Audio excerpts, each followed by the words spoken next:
Assalamualaikum warahmatullahi ta'ala wabarakatuh.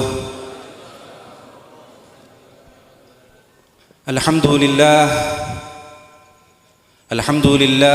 ar-rabbul akram. Nahmaduhu subhanahu wa ta'ala ala an syarrafana wa majjadana bibi'athati hadhan nabiyyil mu'azzam. وأشهد أن لا إله إلا الله وحده لا شريك له الرب الذي علم بالقلم علم الإنسان ما لم يعلم وأشهد أن سيدنا ومولانا محمد حبيبه ونبيه ورسوله الكنز المطلسم. اللهم صل وسلم وبارك وكرم ومجد وعظم على سيدنا ومولانا محمد وعلى آله وصحبه والتابعين وتابع التابعين ومن تبعهم بإحسان إلى يوم أخر فيه المولى من شاء وقدم. أما بعد. Hadaratil muhtaramin yang sama-sama kita muliakan, para habaib yang sama-sama kita hormati, para asatidz, para kiai yang alhamdulillah hadir pada malam hari ini di tengah-tengah kita. Banyak dari mereka, mudah-mudahan menambahkan keberkahan dari tempat ini, amin. Beliau Al-Habib Muhammad Kamil bin Ahmad bin Hadi Al-Hamid, ada Al-Habib Abu Bakar bin Ali bin Abi Bakar bin Muhammad bin Umar As-Segaf, ada Al-Habib Umar bin Syahab, Al-Habib Abdul Qadir bin Muhammad Ba'agil, Al-Habib Salim Ba'agil, Al-Habib Zain, Habib Naufal. Masya Allah, lama tidak ketemu sama Habib Naufal. Markanya sama saya Al-Haddad, tapi sering lupa saya. Habib Naufal saudaranya Habib Yahya. Khadimul Majlis beliau Al-Habib Abdul Qadir bin Ja'far Maula Khailah. Ada ustadz saya, beliau Al-Ustadz Saleh bin Hasan Al-Attas. Ada Habib Abu Bakar bin Muhammad Ba'abud. Dan tidak lupa juga khadim guru kita bersama As-Sayyid Al-Habib Abu Bakar bin Ali Ba'agil. Dan mungkin masih banyak lagi yang lain yang mohon maaf tidak dapat saya absen satu persatu, tanpa mengurangi rasa ta'zim saya, rasa hormat saya kepada mereka. Mudah-mudahan Allah subhanahu wa ta'ala panjangkan umur mereka, Allah gampangkan urusan mereka, sehingga insya Allah mereka senantiasa dapat membimbing kita untuk dapat sampai meraih ridha Allah subhanahu wa ta'ala. Amin amin ya rabbal. Hadirin rahimakumullah, alhamdulillah, pada malam hari ini kita bersama ingin sedikit menunjukkan, ingin sedikit mengekspresikan atau menampakkan bukti kecintaan kita kepada Nabi Muhammad sallallahu alaihi wasallam. Seorang insan yang mulia, seorang insan yang agung dan diagungkan oleh yang maha agung, seorang insan yang mulia serta dimuliakan oleh yang maha mulia. Beliau adalah Sayyiduna Muhammad sallallahu alaihi wasallam, makhluk pilihan Allah subhanahu wa ta'ala, di mana Allah subhanahu wa ta'ala hakikatnya tidak menciptakan seluruh makhluk kecuali karena beliau Sayyiduna Muhammad sallallahu alaihi wasallam. Karena itu Syekh Abdul Rahman Ad-Daibai dalam maulidnya beliau mengatakan, al-kaunu isyaratun wa antal maqsud. Beliau mengatakan alam semesta ini hakikatnya hanya sebuah isyarat, bukan hakikat. suatu media yang menunjukkan akan sesuatu yang hakiki. Apa sesuatu yang hakiki itu? Wa antal maqsud, tidak lain dan tidak bukan adalah Sayyiduna Muhammad sallallahu alaihi wasallam. Karena itu kalau kita membaca maulid tiba, kita ditunjukkan di awal-awal maulid tersebut, fasubhanahu wa ta'ala min malikin awjada nura nabiyhi Muhammad sallallahu alaihi wasallam qabla an yakhluqa adama min at-tinil lazib. Maha agung Allah, maha suci Allah, maha tinggi Allah, zat yang menciptakan, awal mula yang diciptakan oleh Allah tidak lain adalah cahaya baginda Nabi besar Muhammad sallallahu alaihi wasallam, yang Allah ambil langsung dari cahaya zatnya yang mulia. Jadi yang pertama kali diciptakan itu adalah cahaya Nabi Muhammad sebelum ada ciptaan apapun. Karena itu dalam hadis Jabir bin Abdullah yang tadi kita baca bersama-sama di Maulid Simtud Durar, ketika dipertanyakan kepada Nabi sallallahu alaihi wasallam apa yang diciptakan oleh Allah pertama kali sebelum Allah menciptakan yang lain, apa yang diciptakan Allah subhanahu wa ta'ala, Ar-Rasul pun bersabda, beliau menjawab, qala ya Jabir innallaha ta'ala khalaqa nura nabiyyika Muhammad sallallahu alaihi wasallam min nurih. Yang pertama kali diciptakan tidak lain adalah cahaya Nabi Muhammad sallallahu alaihi wasallam. Tidak berhenti di situ, Allah ingin menunjukkan bagaimana rasa ta'zim Allah, bagaimana rasa cinta Allah terhadap nur Nabi Muhammad sallallahu alaihi wasallam. Baru kemudian Allah menciptakan media yang lain. Allah ciptakan surga, neraka, Allah ciptakan bumi, Allah ciptakan langit, Allah ciptakan malaikat, Allah ciptakan jin, Allah ciptakan seluruh makhluk. Tidak lain dan tidak bukan supaya Allah dapat menunjukkan bagaimana rasa cinta Allah subhanahu wa ta'ala kepada makhluknya, yaitu Sayyiduna Muhammad sallallahu alaihi wasallam. Baru kemudian Allah ciptakan.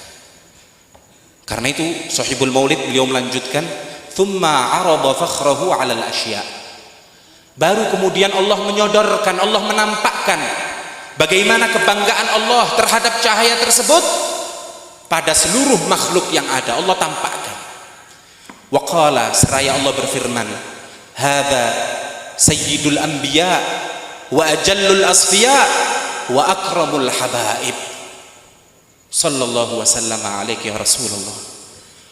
Allah subhanahu wa ta'ala menyatakan, hadza sayyidul anbiya, ini adalah bakal pemimpin daripada para nabi maupun para rasul. Ini cahaya adalah bakal makhluk yang paling aku pilih dan paling aku cintai. Bahkan termasuk kekasih Allah yang paling agung, tidak lain dan tidak bukan adalah cahaya bakal daripada Sayyiduna Muhammad sallallahu alaihi wasallam. Karena itu waktu itu masih berupa cahaya, penduduk langit mereka semua mempertanyakan siapa itu. Setiap daripada makhluk menginginkan supaya cahaya itu nantinya muncul dari bentuk mereka. Surga menginginkan nur itu merupakan bagian daripada surga. Malaikat menginginkan nur itu adalah bagian daripada malaikat. Semua makhluk menginginkan cahaya tersebut merupakan bagian daripada mereka. Akan tetapi Allah subhanahu wa ta'ala berkehendak cahaya itu tidaklah muncul kecuali daripada golongan manusia. Karena itu manusia menjadi makhluk Allah subhanahu wa ta'ala yang paling mulia. Bisa kita lihat bagaimana manusia dijadikan makhluk yang paling mulia. Padahal kalau kita mau melihat dari segi ketaatan, manusia tidak ada artinya dibanding malaikat. Malaikat itu makhluk yang tidak pernah protes. Malaikat itu makhluk yang ketika Allah ciptakan diperintahkan untuk apa, dia akan manut, nurut, tidak pernah mukhalafah. La ya'sunallaha ma amarahum wa yaf'aluna ma yu'marun. Malaikat tidak pernah bermaksiat, apapun yang diperintahkan langsung dilakukan. Tapi coba lihat, yang menjadi makhluk yang paling dicintai adalah manusia. Bahkan Allah pun menjadikan cahaya yang paling dicintai tadi nantinya akan muncul dalam bentuk manusia. Luar biasa. Lu kenapa? Di sini Allah ingin menunjukkan bahwa ketika Allah Subhanahu wa taala mencintai akan suatu makhluk, maka Allah akan menguji makhluk tersebut. Dan kalau kita perhatikan, malaikat itu makhluk yang tidak diuji oleh Allah. Lu karena apa? Karena malaikat tidak memiliki nafsu. Malaikat akan melakukan ibadah dengan mudah. Malaikat itu ketika diperintahkan untuk rukuk ataupun sujud, dia tidak akan melanggar. Lu kenapa? Karena mereka merasakan kenikmatan, tidak dibarengi dengan nafsu. Mohon maaf nih Pak ya, kalau nanti sekiranya kita dapat bertemu dengan malaikat, bisa? Sakit napa mboten ketemu malaikat? Sakit napa mboten? Sakit nggih, malaikat Israil nggih. Mugi-mugi panjang umur nggih.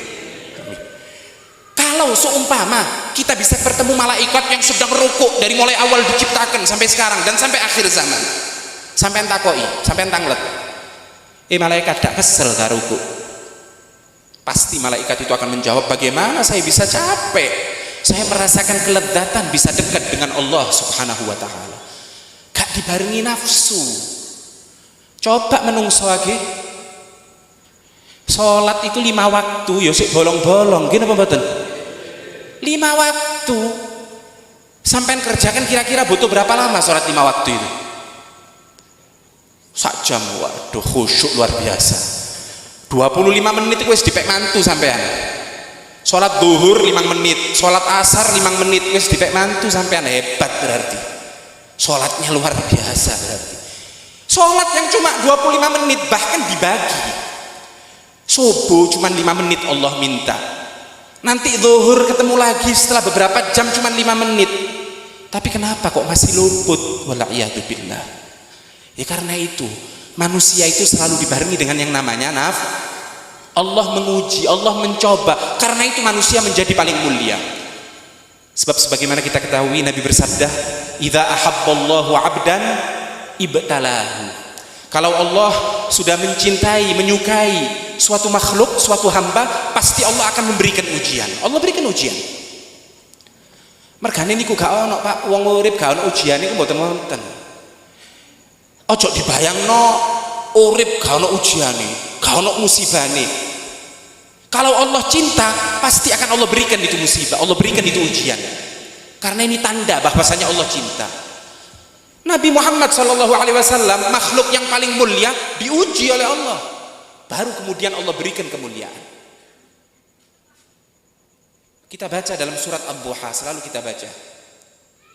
Alam yajidka yatiman fa'awa, wa wajadaka dhallan fahada, wa wajadaka ailan fa'aghna. Coba lihat, dimulai dengan cobaan dulu.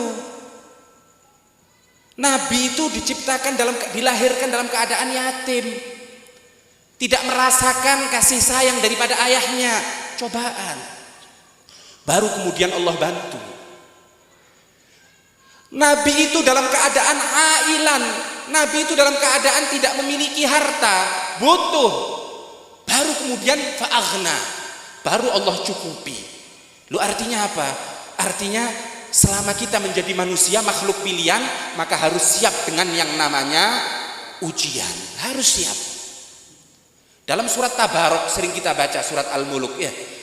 Alladzi khalaqal mauta wal hayata liyabluwakum ayyukum ahsanu amala. Allah menciptakan kehidupan lalu ditutup dengan kematian, bukan tanpa maksud, akan tetapi liyabluwakum, Allah ingin menguji. Bagaimana sikap manusia ketika Allah uji? Kalau dia beramal baik, lulus dari ujian tersebut, maka Allah akan balas dengan surganya. Mudah-mudahan kita termasuk makhluk yang lulus ujian. Amin. Amin Allahumma. Amin ya Rabbal. Jadi hidup ini perlu dengan ujian. Ojo dibayangno ujian niku kiri nggih. Ujian niku loro. Bukan seperti itu. Semua yang kita hadapi dalam kehidupan ini berpotensi untuk menjadi ujian dari Allah Subhanahu wa taala. Mau dalam keadaan kita kaya ataupun dalam keadaan kita miskin. Mau dalam keadaan kita sehat ataupun dalam keadaan kita sakit. Ini berpotensi ujian dari Allah Subhanahu wa taala. Lalu kemudian Allah akan melihat apakah kita berhasil dalam ujian tersebut.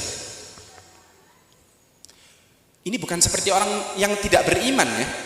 Kalau orang tidak beriman itu menganggap kalau Allah luaskan rezekinya berarti mereka dipilih oleh Allah. Kebalikan, kalau Allah sempitkan berarti mereka sedang dihinakan oleh Tuhannya. Tidak. فَأَمَّا الْإِنسَانُ إِذَا مَبْتَلَاهُ فَأَكْرَمَهُ وَنَعَّمَهُ فَيَقُولُ رَبِّي أَكْرَمَنِ وَأَمَّا إِذَا مَبْتَلَاهُ فَقَدَرَ عَلَيْهِ رِزْقَهُ فَيَقُولُ رَبِّي أَهَانَنِ كَلَّا. Manusia itu ketika Allah berikan keluasan dalam rezekinya, Allah berikan kesehatan, lalu di hatinya merasa kalau berarti Allah telah memilih dia, Allah telah mencintai dia. Kebalikan, ketika disempitkan, ketika diberikan sakit, lalu kemudian di hatinya merasa oh berarti aku dihina. Kalah, kata Allah, tidak, sama sekali tidak. Ini semua merupakan ujian.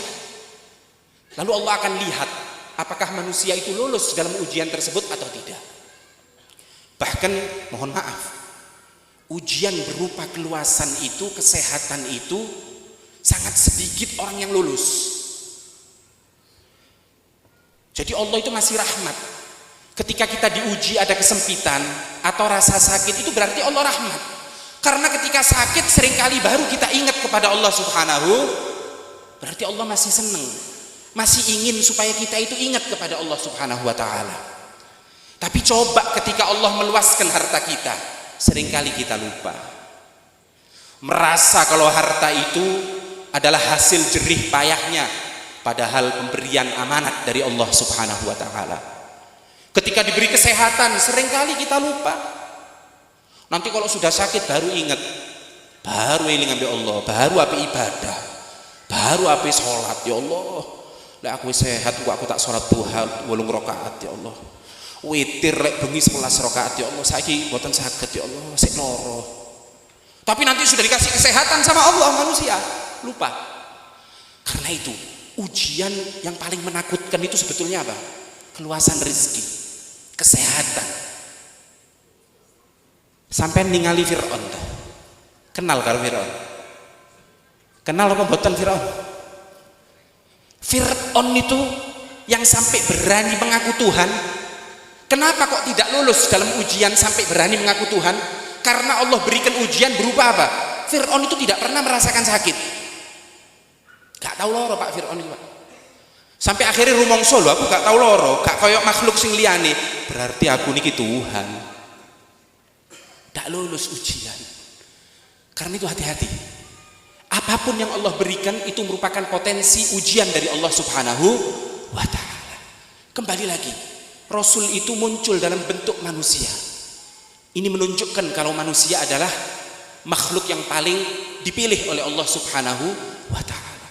Bahkan Rasul merupakan orang yang paling dipilih oleh Allah Subhanahu wa ta'ala. Coba bayangkan, dari mulai dahulu penciptaan, tujuan utama itu cuma Sayyiduna Muhammad. Bahkan mohon maaf ya, kalau bisa kita katakan hakikat syariat itu adalah cinta dengan Nabi Muhammad SAW. Apapun ibadah yang kita lakukan, kalau tidak ada cinta dengan Nabi Muhammad, percuma. Karena yang dimaksud oleh Allah Subhanahu wa ta'ala dengan penciptaan ini cuma satu. Allah ingin menunjukkan bahwa Allah mencintai Nabi Muhammad, dan Allah pun memerintahkan kita untuk mencintai Nabi Muhammad sallallahu alaihi wasallam. Waduh, berarti cukup cinta Bib nggih. Wis gak salat wis nggih. Gak soro zakat, gak ngetokno duit, gak poso luwe. Le, tunggu dulu. Karena yang namanya cinta itu butuh pembuktian. Allah ingin mengetahui apakah betul makhlukku ini cinta dengan kekasihku Nabi Muhammad. Maka Allah memerintahkan Nabi Muhammad untuk memerintahkan mereka untuk sholat. Perintahkan umatmu untuk sholat. Perintahkan umatmu untuk mengeluarkan sebagian hartanya untuk zakat. Perintahkan mereka untuk berlapar-lapar puasa. Aku ingin melihat apakah betul mereka mencintai engkau wahai Muhammad. In kana hubbuka sadiqan la ata'tahu. Innal muhibba liman yuhibbu muti'u.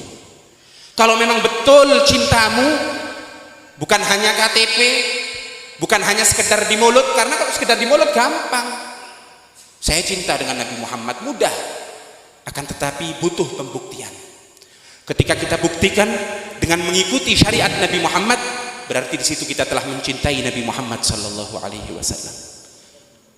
Coba bayangkan, ajaran-ajaran semenjak dulu sampai Nabi diutus itu sebetulnya inti ajarannya satu, yaitu apa? Menunjukkan akan kemuliaan Nabi Muhammad. Jadi nabi-nabi dahulu itu ajarannya diantaranya apa? Mengenalkan mereka umatnya dengan Nabi Muhammad. Karena itu mereka kenal betul dengan Nabi Muhammad.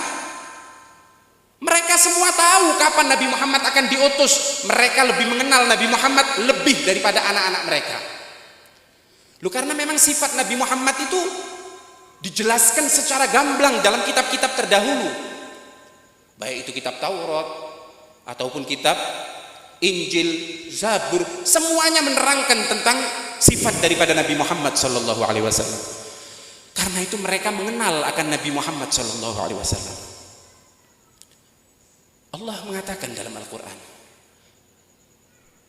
"Wa idz akhadha Allahu mitsaqan nabiyyina lama ataitukum min kitabin wa hikmah thumma ja'akum rasulun musaddiqun lima ma'akum la tu'minunna bihi wa la tansurunnah."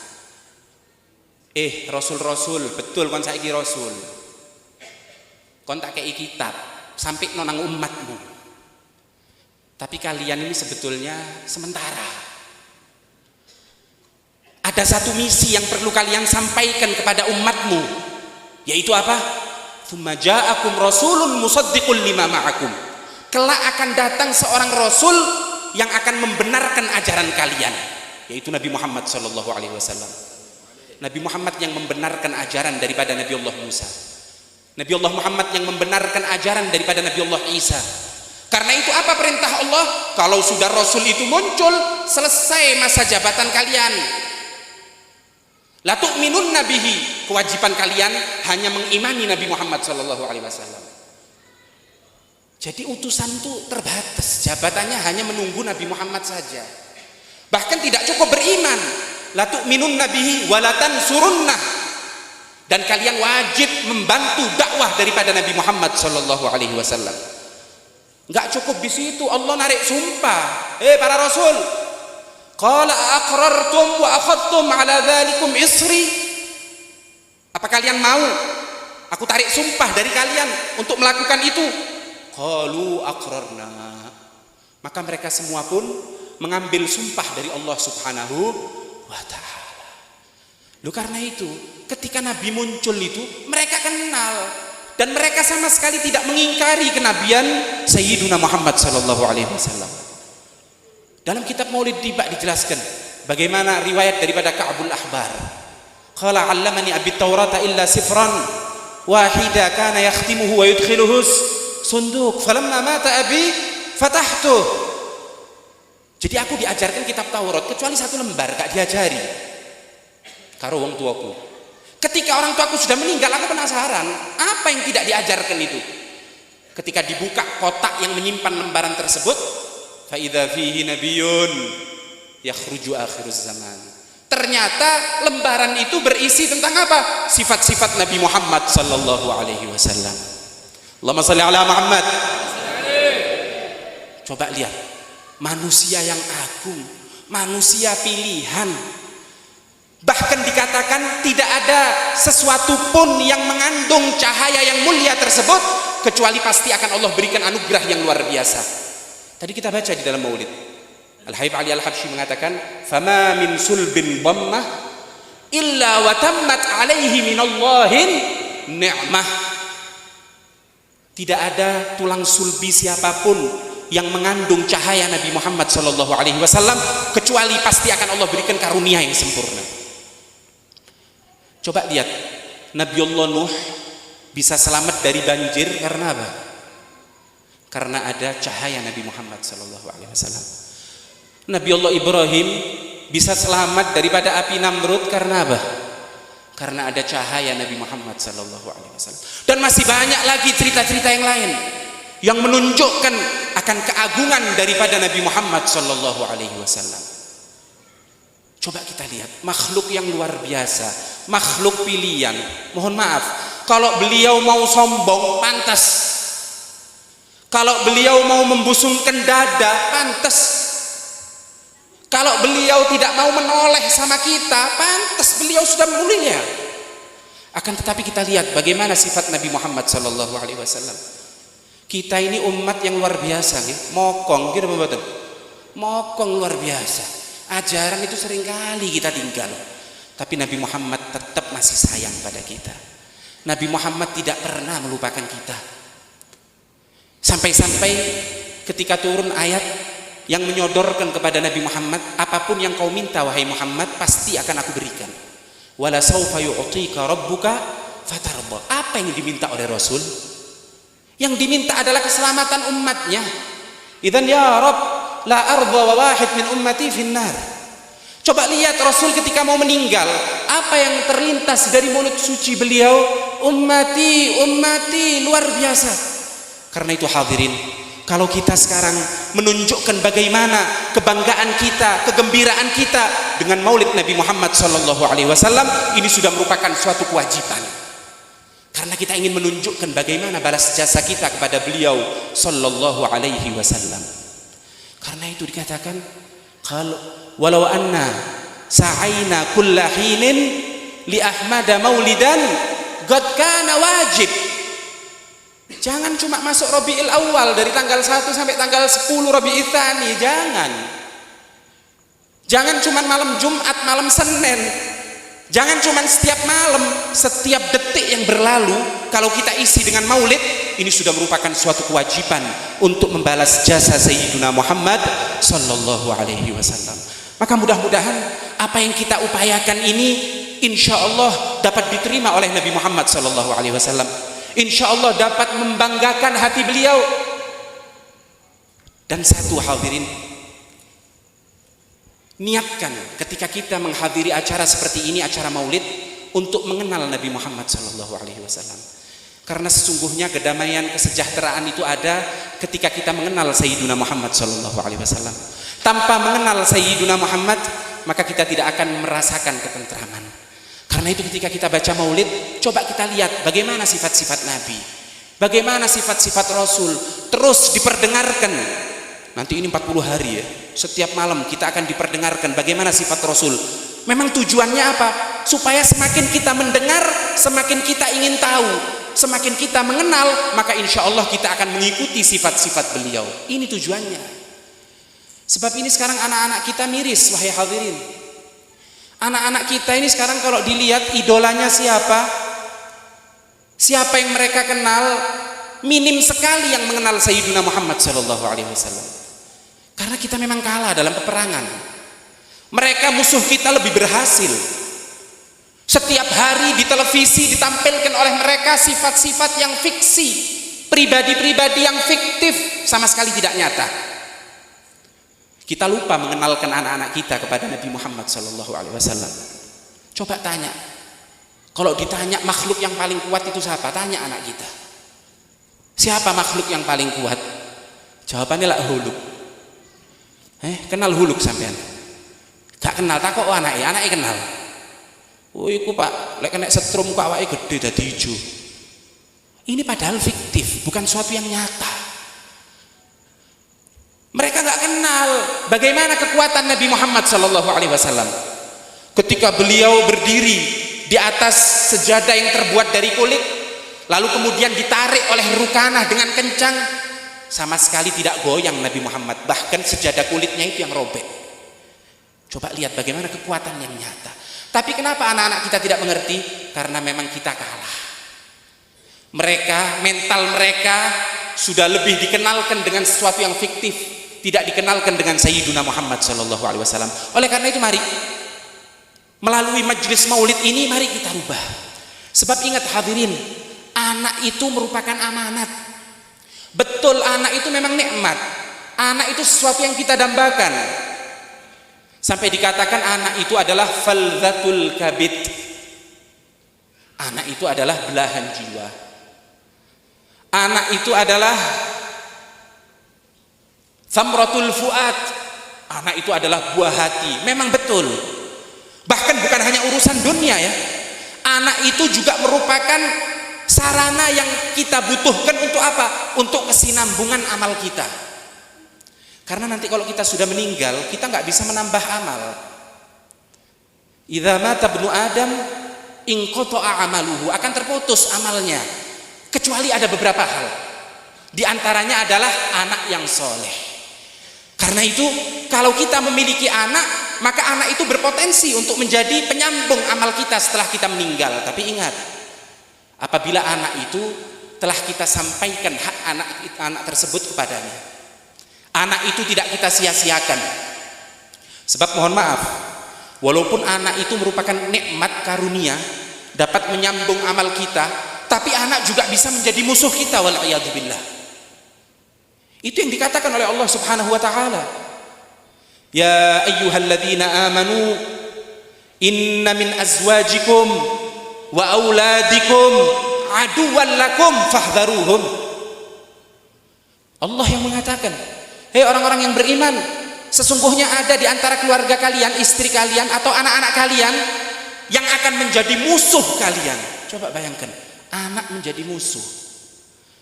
Kapan anak itu bisa menjadi musuh? Kalau tidak kita bekali dengan ilmu syariah. Kalau anak tersebut tidak kita bekali dengan ilmu Nabi Muhammad SAW, maka niscaya anak itu akan menjadi musuh kita. Ar-Rasul mengatakan, awwalu man ta'allaqa birrajuli yaumal qiyamati ahluh wa waladuh. Pertama kali nanti kalau sudah di mahsyar, sudah manusia itu dihadapkan dengan neraka dan surga. Ada beberapa orang yang mau dimasukkan ke surga oleh Allah Subhanahu wa taala. Ternyata yang menahan, yang gelandoti orang tersebut supaya tidak masuk surga, ternyata anaknya sendiri. Ternyata istrinya sendiri. Anak itu mengatakan, "Ya Rabb, khudh haqqana minhu." Ya Allah, jangan sampai itu orang masuk surga. Tuntut hakku dari orang tersebut. Maka malaikat menghentikan langkah orang tersebut. Setelah dilihat ternyata orang tuanya sendiri. Ditakoki ambek malaikat, "Lho iku abamu lho. Wong tuamu iku." "Iya apa? Lho kon biyen lek luwe sing ngeki panganan ya wong tuamu. Dulu ketika kamu telanjang enggak punya pakaian, yang membelikan pakaian itu orang tuamu. Kon pas butuh motor, butuh sepeda motor ditukokno karo bapakmu. Kon butuh HP kuota ditukokno karo bapakmu. Jarno mlebu surga oh gak. Fa innahu la yu'allimuna amra dinina. Karena sungguh betul ayahku memenuhi kebutuhan daripada lahiriah aku, jasmani aku, tapi kebutuhan rohaniku, urusan agamaku sama sekali aku tidak pernah diajarkan. Maka akhirnya Allah mengambil orang tersebut dan diletakkan ke dalam api neraka, wal a'yadu billah. Karena itu sekarang mari melalui majelis ini jangan sampai anak yang kita banggakan, bahkan kita mau berkorban. Lebih baik kita yang lapar, yang penting anak gak lapar. Lebih baik kita yang jalan kaki, anak jangan sampai jalan kaki biar berkendara. Itu yang selalu kita korbankan. Jangan sampai nantinya di akhirat justru akan menjadi musuh kita. Oleh karena itu mari kita bekali mereka dengan ilmu-ilmu syariat. Kita bekali mereka dengan ilmu-ilmu Nabi Muhammad SAW. Sekarang alhamdulillah Al-Habib Abu Bakar dan adiknya Al-Habib Muhammad alhamdulillah mau membuka madrasah. Ini kesempatan bagi orang tua yang memang minim pengetahuan agama, paling tidak supaya tidak lari dari tanggung jawab, letakkan mereka di tempat-tempat yang diajarkan di dalamnya ilmu agama, tempat apapun itu, mau pondok pesantren, mau majelis taklim ataupun madrasah. Karena ingat, kita akan dipertanyakan, kullukum ra'in wa kullukum mas'ulun an ra'iyati. Kita ini bertanggung jawab, orang tua tanggung jawab akan anaknya dan akan dipertanggungjawabkan kelak. Oleh karena itu mari kita letakkan supaya anak kita hatinya diisi dengan ilmu Nabi Muhammad SAW. Karena ingat, kalau mau anak itu menjadi pribadi yang taat, pribadi yang ramah tamah, pribadi yang nurut, caranya cuma satu, harus dibekali dengan ilmu agama. Karena dengan ilmu agama orang akan takut dengan Allah Subhanahu wa taala. Orang akan kenal dengan Nabi Muhammad sallallahu alaihi wasallam. Kalau sudah takut dengan Allah, tidak mungkin dia akan bohong. Tidak mungkin dia akan menyakiti orang lain, karena itu dilarang oleh Allah. Kalau sudah kenal dengan Nabi Muhammad, maka dia akan mengikuti sifat-sifat terpuji daripada Nabi Muhammad sallallahu alaihi wasallam. Kita tidak melarang ilmu yang lain, tapi ilmu yang lain kalau tidak didukung dengan ilmu agama, miris. Karena mentalnya sudah rusak. Katakanlah dokter, ini penting. Bahkan Al-Imamul Ghazali mengatakan fardhu kifayah. Sekarang ini beliau mempertanyakan, kenapa kok sibuk dengan ilmu-ilmu, padahal ilmu kedokteran ini juga penting. Berapa banyak orang-orang muslim ketika mau berobat, mereka terpaksa berobat dengan non-muslim. Karena apa? Karena yang muslim tidak mumpuni. Karena itu beliau mengatakan kalau sudah ilmu syariatnya terpenuhi, wajib belajar ilmu kedokteran. Memang tidak masalah, tapi yang lebih penting adalah ilmu syariat. Karena itu berkaitan dengan mental. Supaya mentalnya baik, supaya mentalnya benar, sehingga ketika menjadi dokter, dokter yang jujur. Kalau tidak dibenahi dengan ilmu agama, coba lihat berapa banyak malpraktek istilahnya ya. Malpraktek dokter-dokter yang tidak jujur justru apa? Mengambil keuntungan daripada pasien-pasien. Karena apa? Karena mentalnya, hatinya tidak diisi dengan ilmu Nabi Muhammad SAW. Karena itu yang terpenting anak kita sekarang, kita isi dengan ilmu Nabi Muhammad. Sehingga nanti kalau toh mereka menjadi dokter, dokter yang jujur, dokter yang baik. Kalau menjadi pejabatkah, menjadi pejabat yang jujur, pejabat yang amanat. Jadi kalau kita melihat sekarang kenapa kok banyak yang gak amanat? Karena tidak ada ilmu baginda Nabi besar Muhammad SAW. Mudah-mudahan dengan acara maulid malam hari ini, insya Allah mudah-mudahan keluarga kita dijadikan keluarga yang sakinah, keluarga yang memiliki anak-anak putra-putra yang soleh, yang solehah. Mudah-mudahan anak kita mentalnya baik-baik, mentalnya benar. Insya Allah anak-anak kita akan kita bekali dengan ilmu agama. Amin amin ya rabbal alamin. Sebab untuk penutup, jangankan zaman sekarang, zamannya Habib Ali Habsyi itu, Habib Ali Habsyi sudah menangis. Ah mahilati inni aral wagat abis wagat ma akhwafuh. Habib Ali itu takut masa beliau ini, padahal apalagi masa sekarang, apalagi masa sekarang. Rahat afkaruhu fil malabis. Kata beliau sekarang yang disibukkan apa? Cuma tampilan zahir aja. Karena itu kemudian beliau berdoa, walakin rabbal arbab haris, akan tetapi yang saya mohon insya Allah rabbal arbab, Tuhan Allah subhanahu wa ta'ala akan menjaga kita semua. Amin ya rabbal alamin. Mungkin hanya ini yang dapat saya sampaikan, lebih kurangnya mohon maaf. Wassalamualaikum warahmatullahi wabarakatuh.